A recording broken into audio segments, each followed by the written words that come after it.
കൽപ്പിച്ച ഹദീസ് ഉണ്ടെങ്കിൽ കൊണ്ടുവാ. ഇല്ല. നബി തങ്ങൾ ചെയ്തിട്ടുണ്ടോ സലഫി? ഇല്ല.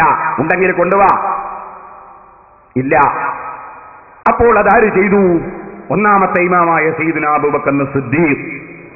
ആ സിദ്ദീഖുൽ അക്ബറിനോട് തുടർന്ന് മുഴുവൻ സഹാബത്തും ചെയ്തു. അങ്ങനെ ചെയ്താൽ എന്ത് വേണോന്നാ പറഞ്ഞത്? തള്ളപ്പെടേണ്ടതാണ്. അപ്പൊ ഒന്നാമത് എന്ത് തള്ളണം? അല്ലാഹുവിന്റെ ഖുർആൻ എഴുതി വെച്ചത് തള്ളണം. അവിടെ വെക്കൂ മൗലവി ഞങ്ങളെ മുസ്ഹഫ്. ഞങ്ങളെ മുസ്ഹഫ് അവിടെ വെച്ചിട്ട് പറയൂ, അതിനു മുമ്പ് മിണ്ടാൻ അവസരമില്ല.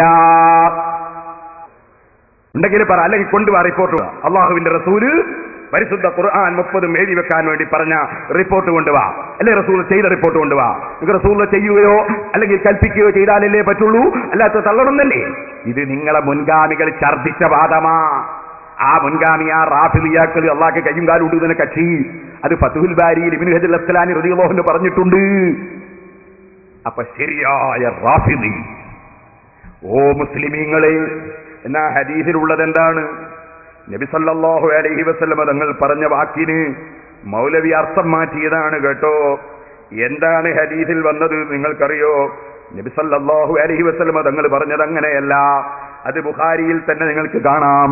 ബാബു ഇദജ്തഹദൽ ആമിലു അബിൽ ഹാകിമു ഫഅഖ്താ ഖിലാഫർ റസൂലി മിൻ ഗൈരി ഇൽമിൻ ഫഹുക്മുഹു മർദൂദുൻ ലിഖൗലി നബി സല്ലല്ലാഹു അലൈഹി വസല്ലം മൻ അമില അമലൻ ലൈസ അലൈഹി അംറുനാ ഫഹുവ റദ്ദ്.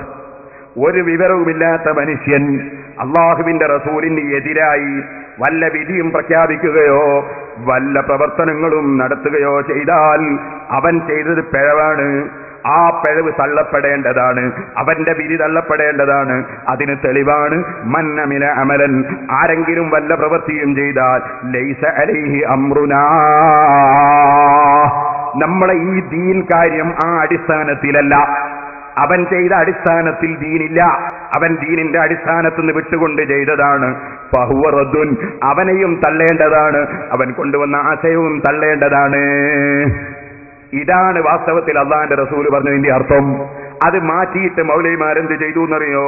നമ്മുടെ കൽപ്പനയില്ലാത്ത വല്ല അമലും ആരെങ്കിലും അനുഷ്ഠിച്ചാൽ അത് തള്ളപ്പെടേണ്ടതാണ് എന്നാണ് മുത്തുനബി സല്ലല്ലാഹു അലൈഹി വസല്ലം നമ്മെ പഠിപ്പിച്ചത്.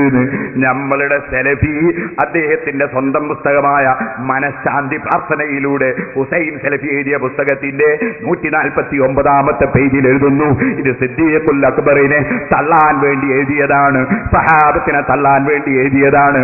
അല്ലെങ്കിൽ മൗലവി നാദാപുരത്തിന് വരുമ്പോ ഹദീസ് കൊണ്ടുവാ, റസൂലുള്ള കൽപ്പിച്ച ഹദീസ് കൊണ്ടുവാ, സനദോടെ ഒന്ന് വായിച്ച് കേൾപ്പിക്കൂ, ഞാനൊന്ന് കേൾക്കട്ടെ.